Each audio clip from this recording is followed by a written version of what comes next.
It was Texas, it was Tennessee. It was what I had coming to me. You were unlike anything before. So welcome to Memphis. Thank you. Have you been here before? Yeah. A couple times. Here at Minglewood? No, we played Beale Street 2 years ago, something like that. 3 years ago. Yes. So we had a good. We actually had a good night. The Music Fest. Oh, okay. Yeah. That's right. That's right. Beale Street. Understood. Yeah. Right off of Bell Street. Yeah. Yeah. That's always a fun time. It was a good time. Yeah. Been there a bunch of times. Seen a whole lot of folks. So as far as tonight, so this is your first time here headlining? I think so. Yeah. As far as I can remember. And Phil, you guys have been out with them. Well, they're out with us. They're out with. Okay. Yeah, we gotta get that straight. Get now. that straight. Come on, they got the invitation. You know. Sorry, that's actually what I meant to say. Yeah. So. Yeah, no, we like having them out. Yeah, we picked them. Seems like a really it's a great match for sure. It is. Yeah, we've. He was actually kind of the what is it? Catalyst? Torchbearer. Something like Torchbearer. that. You know, because we've definitely gone out with some other artists and stuff on different headlining tours where like the agents or the managers or whoever have, you know, like, we think this is a great thing, and we're like, okay, well, I don't really, Yeah. whatever. A metric's choice. You know, what I here's mean? Yeah. here's 5 options, none of which we're really super excited about. So when they came and musically, he was the one that was like, dude, can we swear on this? He was just like, dude, this is gonna be a fucking awesome night of rock and roll. Like, this is fucking cool. Like, they're cool. Like, who cares if nobody knows who they are yet? At least we can be the ones they're starting to burn it up. Yeah, that's for sure. Yeah. I think they're not that far from here, right? I think they're in They're St. Louis area. Louis, Yeah. But I've been seeing them all over my TikTok feed. So No, somebody's little cash grab. it must be these days, because that's the only way things blow up, it seems. But okay. So I was one thing I wanted to make sure I talked about. I saw somewhere that one of you was a big vinyl junkie. I'm a vinyl junkie. All right. Yeah. I've got about 20 on this tour so far. Okay. Yeah, because we're actually ending in LA, so I don't have to. When you have to fly with it, you can't. Right. You can't. I don't buy a lot, but we're ending in LA with the bus, so. Okay, so I'm loading up. You can load up. So Yeah. just about everywhere I can, yeah. You Although try I to got get up a out little and late go. today, so I didn't check out Memphis today. But Understood. There is a cool one down the street called Shangri-La. That's, right. Hey, I like that. Not too. Yeah, they're not too far from here. I'll check it out. A couple blocks, I think. Yeah, me too. That's one of the. I have too many hobbies, and that's one it's of them. fun. So, out of all the time collecting vinyl, and then all of a sudden you have, your band is putting out vinyl. How the hell is that feeling as far as, you know what I mean, opening that box and taking the wrap off? It's a prideful moment to slide it in, next to Dire Straits and whoever else, Eagles. Just bam, there's Dirty Honey Rack, in my collection. It's kind of cool. Oh, the alphabetical. Yeah. And then dropping the needle on it for the first time. Yeah, it's amazing. Yeah, it's great. I'm sure it's. Our manager has like the holy grail of record players. It's like the it's not Marantz, it's McIntosh. Mm-hmm. Oh, it's like, that thing's amazing. So they're like a lot. I don't know fucking anything. It's like. No, I like to collect Way everything, but I'm not like a audiophile guy. Sure, you know what I mean? I don't mind if it's a little bit. I got a nice rough. old. I just like to. Yeah. I like to look. Yeah. So. I got the polished silver era Pioneer with the wood sides, like a 670. It's good. You know, if it's got metal and wood on it, what area? You're in the right zone. Yeah, exactly. You're in the right zone. Yeah. Exactly. That's actually one of the. There's actually my parents' old Pioneer. The amp is what. Yeah. That's what I have. Yeah, the amp. Yeah. So yeah. So as far as it's cool. It's cool having our stuff on vinyl. It feels more forever. It's a real thing. I'm sure it's prideful to listen to your mix back in general. But then I'm sure Depends if the mix is good. Okay. Before it's prideful, there's a lot of arguments. Yeah. Okay. Totally. Understood. But whenever you're able to, well, I guess if it is prideful and you drop the needle on the vinyl, right? Yeah. I'm sure it's a romantic kind of totally feeling. You know what I mean? 100%. Just to hold it and especially if you kind of have an old school sound in a way. Yeah. Anyway, It fits right in. Yeah. It just seems to. I guess that's when that question came to mind because you got a pretty classic rock kind of sound. We kind of called ourselves like a vinyl era band in a way. Yeah. Mm-hmm. No, that's CD too. There's some CD influence, I think. Understood. So okay, well, one of the weird questions that I ask is what was so you're a CD era. What was your first CD? We can't go vinyl because we're not. Yeah. Yeah. As a young lad, do you remember what your first CD was? It was a batch of CDs. Okay. And I think it was like Weezer. Fucking No Doubt. I'll admit it. Dude, I think Connie Groves might have been in there. The August and everything after. Mm-hmm. It was a batch of mid to late 90s bands. Although Weezer was... That just seemed like a classic record I should have. Mm-hmm. That was... But Mm-hmm. yeah. I think the first time I remember going to get a CD was when 9 Lives by Aerosmith came out. That was like my first event when like going to the CD store. Yeah, like, I traded it to somebody else. And then You didn't like it? No, I did. They Yeah. talked me out of it. I traded it for the Bloodhound Gang, Firewater, I think. Well... Not the one with Bad Sign. What was the first one with the Burn Motherfucker Burn? I think I still have the 9 Lives one that I bought. I bought it. Well, there were 2 issues of the artwork because they got in trouble with the first issue. It was like it's like a cat dancing on snakes, and I guess it was pulled from like a sacred, I don't know, Hindu or Buddhist, like in India's, it's like an Indian god or something, and they were like, this is fucked up, so they had to change it to the cat on the that's what dartboard or whatever. Yep. And when it came out a couple months later, I met Steven Tyler and Joe Perry at the radio station in my hometown, and they signed the first one for me. Oh yeah. So that was pretty fucking cool. But that was my first memory of like going to the CD store and like the CD store having like the cardboard things for that record, and it was a big deal. And God of the Day came out, played the hell out of it. Loved it. It's an underrated album. For sure. Yeah. My first one was the Soul Asylum, the album with Grave Dancers Union, I think, with Runaway Train. Yeah. Yeah. I remember that song. That's like their song. My uncle gave it to me because Runaway Train? Yeah. It's a good tune. Yeah, my uncle gave it to me because he didn't like it. He got it in like the Columbia, the 13 CDs for a penny or whatever. He probably still owes. There was some catch where you could screw up, and then it ended up being. Oh yeah. I'm sure he still owes his soul to the Columbia House or whatever, whatever that was. So where is I know you guys are based out of LA, but where is everyone actually? Where are you from? What part of the? My family's mostly from Massachusetts, but I grew up in Maine. I was born in Massachusetts. Gotcha. Yeah. I'm from upstate New York and grew up there and lived in New York City and Italy before moving to LA. Okay, so you moved to LA separately. Yeah. Both we met being in LA. from the Northeast, but Yeah. you found your way. Yeah. Kindred spirits seem to attract in a sea of Botox, fake titties, and fake and other musicians. Yeah. Absolutely. Yeah. Yeah, because a lot of the people I talk to, they talk about Nashville being a kind of a as far as where everybody your guy selling your newspaper is probably writes better songs than you do when you move there. You know?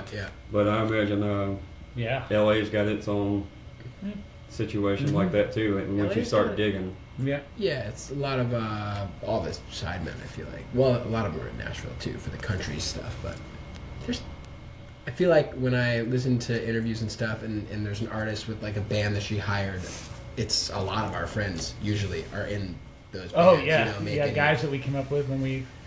They're all the ones that didn't jump, and try to do the original band thing, and since I can remember, like, living in LA, like, that was kind of the holy grail gig, was to get a gig with, like, a pop star or, like, you know, a Post Malone or something. For those types of people, I didn't go to music school or anything, so I was always like, I kind of have to be in a band. I didn't want to be a sideman. So you want to be a backup singer. You both had intentions of doing original music from. And we were kind of always doing it from the get-go, in between other stuff. Yeah. So you just took a look. You had to do the cover stuff at one point in time, but when we played together, you got to do that to make some money in the bars and clubs in any city. But it does help you find your own voice, I think. You know, within. You just gotta keep playing. Yeah. When you do Audio Slave song to an Aerosmith song to a Zeppelin song to a Stone song to a Who song, like you're gonna start to find your own consistency in all that and find yourself. And probably find other people that you gel with along the way, right? Yeah, for sure. Yeah, that was a long journey. What I know in my redneck bar band world, there's certain songs that are gonna, you know, that's the $100 song that you know what I mean, that somebody has to pay. Not that they're not great songs, but you've had to play them so many times. Yeah. In LA, what's the $100 song? LA, fuck last night. Somebody shouted Freebird. It's still the same thing. It's still Tennessee whiskey. Yeah. We don't get that be Tennessee whiskey, right? That's just been worn out. Mm-hmm. Like I said, not that they're not iconic songs, but you know. I think we would ride that wave pretty good. I mean, we kind of played a good mix of stuff, but it's Hotel California. But then, like, I think for the most part, if somebody was like played Motley Crue, we'd be like, that's gonna be like $100. Yeah. No matter what song you're about to say. Just because. If you want me to play Kickstart My Heart, I'm gonna have to go learn it in the car. That's what I was gonna say. And you're gonna have to pay me $100. We would, we'd be a bar band, but we'd be playing shit like that people don't really play. Like, we're not playing like the hits of. Yes, Hotel California would be in there. It was all 70s and 80s. Yeah, we're doing like fucking Black Dog by Zeppelin, and people would be like, "What the fuck? Like this? What the hell?" It was exactly the era of our influences. Yeah, what we played. So and I think we were just really good at it. So you were able to kind of weave that in to what you wanted to play too, and not just what you had to play. It's always been a low strings attached. Even when we were a cover band, it was what we wanted to do. Mm-hmm. So if we ever got a corporate gig, we were like, look, we play classic rock. Don't ask us to play Pink or Rihanna. And then if we're not a wedding band. We'd be like, okay, let's try Don't Stop Believing. That's like hokey as it would get. But I do love it, but it's. We played but that every once now or and twice. then you kind of stop believing. just every now and then you're like, I'm starting to wane here. You know what I mean? Like, like that's when I drank, Journey. That's when I drank more. For sure. So when did you really start pushing the original stuff even more? 2017. That's when. Yeah, when we got the last piece. Who was like, "Yeah, I'll be in your band." You know what I mean? Like, yeah. It's a bit like Nashville in LA, where everybody's moving fast and they got personal ambitions that are more. You know what I mean? They're gonna like.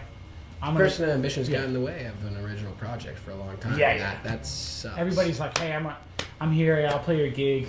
You pay $100 on a Friday night at this bar. This is fun, but I got this big gig, and now I'm gonna make $4 grand a week playing arenas." And you're like, "Well, fuck." But in that, like, I do remember specifically this guy that we played with, a guitarist who I think is really great. He played with like Chris Cornell and like Melissa Etheridge and shit. And Chris Cornell is one of my favorite singers of all time, but. We were doing this. He couldn't be there that night, so I had to sub. I was always really intimidated to sub out. But like this guy was like, because it was always really bad motherfuckers who would sub in. You're like, it really was. I'm gonna lose my spot. I know. I was always like, but I didn't because a lot of times they were older and we were buddies, so it was different. But I was always like, shit, you got that guy? Fuck. Yeah. But like he did. We were out in Ventura like Ventura's like an hour and a half away from LA, and we were playing this shitty, gig and. It's still fun. Like, the musicianship was really high, but this guitar player for Chris Cornell, like, sat me down and he was like, dude, like, I don't know what you're doing out here, but I do think, like, you have the it thing. And he's like, you're badass. Like, you could do it.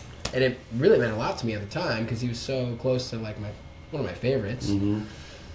But along the way, like you have little anecdotes like that keep you going when shit isn't looking so great. That looking back, it meant a lot. It keep you going for another 6 months until you get a break. Right.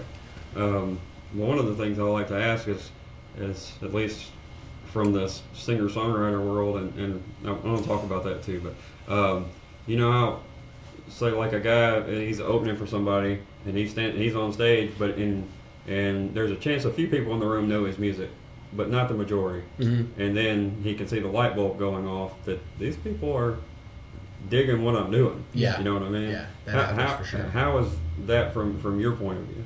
It's tough, but because people, when they don't know your music, we've learned this is a deeply psychological thing, mm-hmm. they can't celebrate it during it because they're hearing it for the first time, so they're just kind of looking at you, and you really feel it. You really feel the confirmation over the course of the set. By the end 2 songs, they can finally start to just go, I need to let you know that this has been great. First 2 or 3. But when they start bobbing, unless you're in Spain, France, or Italy, they're for whatever reason, those cultures are they're in it from free to express themselves. Yeah, and true. I remember when we played "Won't Take Me Alive" for the first time in Italy, it was just fucking bedlam, and like nobody could have ever heard. It wasn't out yet, so nobody had heard it yet, and like these people were just fucking losing their shit. But a lot of times, the curse of the opening slot is you're not understanding that people are digging it, but they're just taking it in for the first time. They're not going to sing the chorus with you; they don't know it. They're not going to start headbanging to it most of the time because it's the first time they've ever heard it. I actually heard I was deep sleuthing the internet one night of interviews with like Guns N' Roses guys. I think we were about to go out with them, and I found this one with Axl talking about that, and they were opening. It was like early, like '88 or something, and they were like opening for Motley Crue, I think, and they were just doing that every night. They're just playing to these people who are just staring at them, And it wasn't till they did a back-to-back in one city. Okay. And so the next night they saw these people. More people came for their set because they had heard. Yeah. And then the people were screaming for it, and then Axl's the light bulb went off. He's like, "Oh, right. No one. It just takes the first time. No one can show you really during it." He's like, but when they came back and now they knew that we were going to be awesome, he's like, that's when we knew it was really landing. Yeah, I'm sure. Even the first time though, was getting the head bob and they're feeling the groove is. You do know by the end of the set. You know by the end, because when you're leaving, they're like, Yeah. And then if they get to meet you at the merch table and things like that. That's what you find out too. Yeah, really, for sure. We were retail salesmen for. That was part of our career for like the first 2 years. A lot of people are retail salesmen, beer salesmen. Yeah. We would just run out there, man. Yeah. So how is that when you go into the room that doesn't know you, and then you got folks that are like you said, they don't know you yet, but then they come around and meet you at the merch table to shake your hand and get a picture and all of that. I'm sure that's got to be extremely rewarding when things are rough. Mm-hmm. Yeah, I mean, it is. No, for sure. But I think in the moment, you're just trying to upsell them a second shirt. No, you're trying to convert people. Wait, there's more. I think like just getting people converted into fans and making a connection was the biggest thing after the show, so that we would come back around, like they'd show up. Back. They'd show up. Yeah, I brought my kids to a show in the other room here, and the artists hung around after the show, shook their hands, took pictures with them, all that stuff. And my daughter listened to them originally. Yeah. My son knew a song or two, but after the show, the music was coming out of my son's room. That's cool. You know what I mean? Yeah. Just the picture and the being cool to him. He's in. He's in. I mean, so sometimes the music is, or the meeting the person and them being cool to you is just as important as the music that's in some cases. Well, we've been talking a lot about just like authenticity and people, especially nowadays with social media. Like it used to be the mystique of a rock star was attractive, you know, and now it's your personality is just as much the brand, if you will, as the music is on TikTok and Instagram and shit like that. Like people have a new insight into that we didn't have during the vinyl and CD era. Probably for good reasons sometimes, or not good reasons, sure. but good reasons. I'm sure there's good and bad to it. So depends on the person. One thing bred the other, I think. Yeah, that's something like, I guess we don't really take it into consideration really in how we act or whatever, or you know, we don't act differently.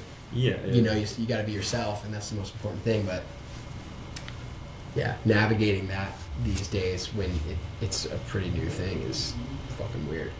Then I'm sure, and I've talked to people in all different genres, and they're still trying to skate those lines with social media and everything, and how much to do and what not to do and what to do, because it seems like it's a ever-changing target now. And a lot of people these days have been releasing singles and not full-blown albums, but you've been doing. We had an EP, right, and then an LP, and then released a. Yeah. Is that going to be changing? I think later, or do you I think still see a lot of albums coming out. I think there's actually, I think that was like a popular sort of thing going around that might be the thing, but I think people now just tease with a single, you know. Yeah. And then it lives there permanently on the Spotify list as a single, but then it is in the record. So it's usually it's different than, say, well, I don't know what it was like in the 80s. I guess we didn't care, but I think for bands it's different. I think they put out the album and the single maybe at the same time. I don't know. Right. You're like releasing a time capsule of like where your artistry is at that time. So it's, you know, pop is very different. Like any pop star, Katy Perry, Post Malone just fucking made a left turn and did a country album. Katy Perry's record has no consistency sonically whatsoever. It's just chasing hits. So you're hoping something pops. So it's not really like this. You're not saying like this is who we are now, and then 3 years from now this is who we are now. That's definitely the feel I got from your music. Yeah, that's what I mean. You know, bands are a different animal. Like you're going in, you're in a certain headspace at that time, and sonically, like maybe he found something that he really likes on guitar that he's into for 2 years. You know, and like that's a feature of the sonics of the record. You know, we don't have 10 different producers making tracks for us where like I just sing to them or something. So it's a completely different paradigm. So this podcast is a lot, or primarily geared towards singer-songwriters. And I was debating on whether to ask about you guys coming on, and then I dug a little bit, and I'm like, your credits are all over, you know what I mean? And of course, these days you really never know, you know what I mean? You guys, I mean, when I think of singer-songwriter, I think of harmonica guy on the stage by himself. But I also lose track of that Tom Petty was a singer-songwriter. Yeah. You know what I mean? Yeah. One of the best. One of the best ones ever, yeah. So, with you guys, which one is home more for you? Writing, performing, studio? Which one? Wow, that's interesting. I do feel very at home in the studio. Him probably. I feel that I could be there. I could live there. But Jaydon too. Yeah. You just. Because it's like you close those doors, and you're in imagination land with no reference point to the world. But you can also just me and Jaydon would probably make a gazillion things. No, just make a whole bunch of shit and maybe not be that. You know what I mean? Because we just like making stuff. Yeah. You can just go down rabbit holes. You know. No, that's. But that's a really fun thing. I think reining it in. That's where the skill, or that's where the experience kicks in. You know, you're learning how to rein it in and, you know, stay on a path when you're that type of person. But I think we also have a different way where we're at home on stage. For me, it's just acting, letting the kid come out, becoming like an animal, Gotcha. I'm more at home on stage, I think, for sure. Gotcha. That's my.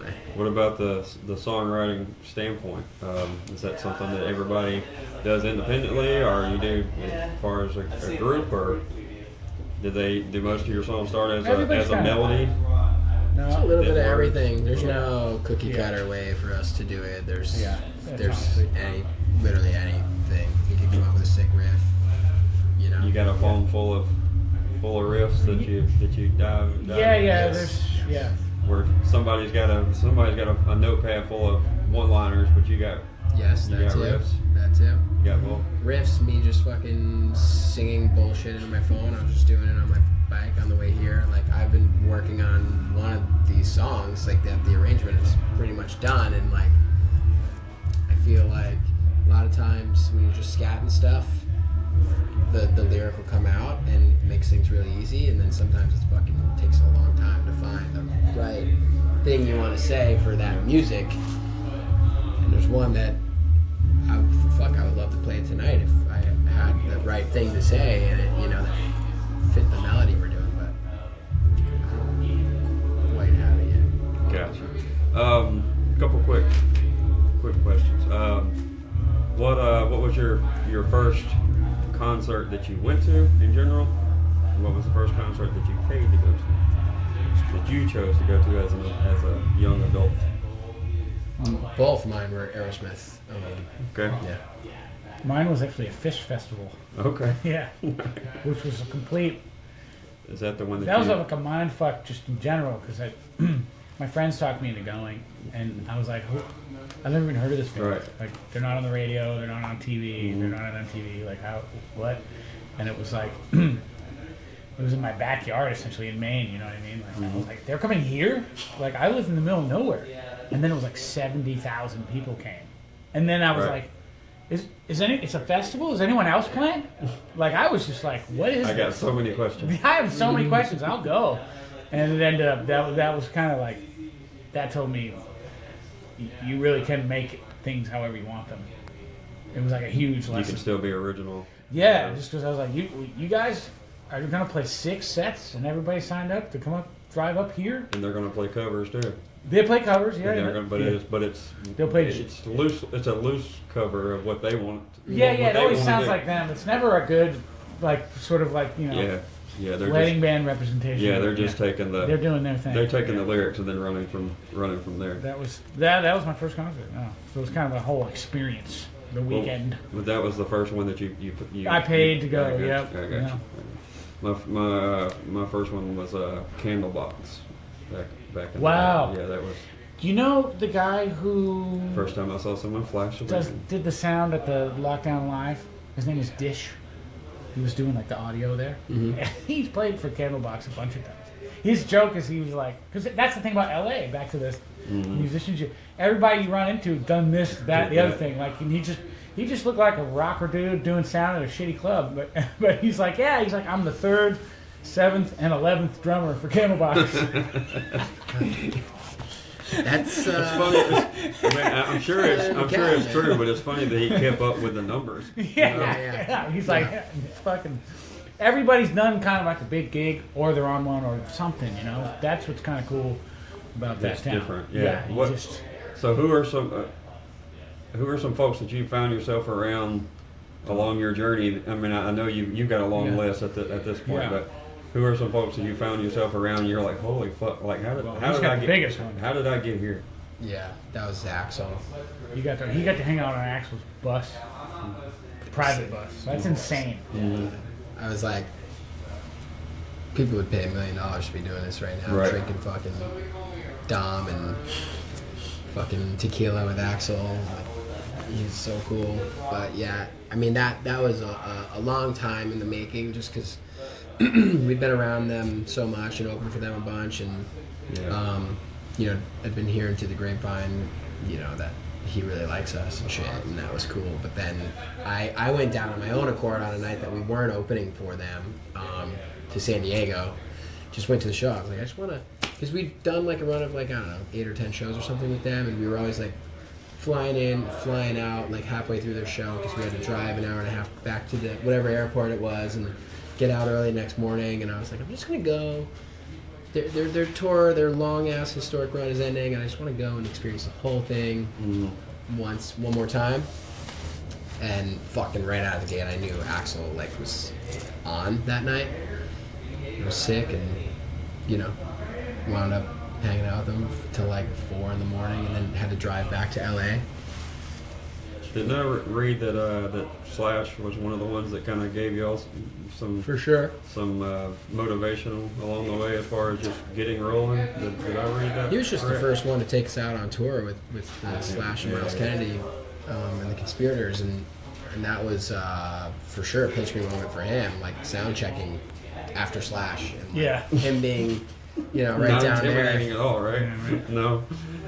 But he seems like a pretty chilled, pretty awesome. sweet dude, from what I could tell.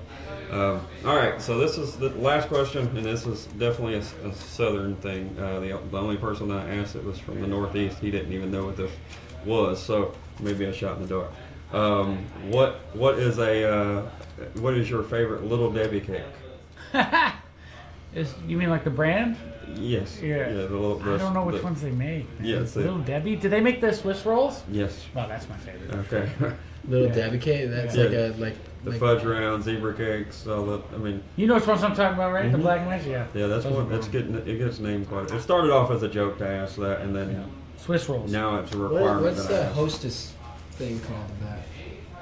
Hostess is what I had. Yeah. I got you. Yeah. It's Little probably Debbie. more nationwide, but we're just Little shooting for a Debbie. Little Debbie sponsorship. Oh yeah. Big Deborah. Swiss rolls, Big baby. Deborah. Let's I don't know what's Swiss about them, but they're damn good. Nothing. They're made in Tennessee, man. I don't even know. They're in East Tennessee. We were All right. here, we were actually here in Memphis when we met Sammy Hagar and Michael Anthony. They were playing with us, and they were so fucking cool. And we were drinking Clase Azul tequila, and Michael Anthony was like, "Damn, you guys got some good shit." And then Sammy Hagar busted in a half hour later. He's like, "I heard you guys are drinking the wrong shit." He's got his own Mesquila or whatever. And I was like, "Dude, this stuff's pretty good. Would you mind sending us a case?" Mm-hmm. Still hasn't happened. Still Still waiting on that I cake. can't even find it anymore, but it Oh, is good. Sammy. No, Sammy's a good man. We love There we Sammy. are, dude. Swiss rolls. That's right. Oh yeah, Right. dude. They've even got the ice cream now. Oh, wow, they do. That is what that See, is. Little Debbie, I'm spreading the word here. Swiss rolls. All right, guys. Yeah, pleasure to meet you. See Hey, you thank at you, the Chris. show Yeah. tonight. Awesome. Hope you enjoy it.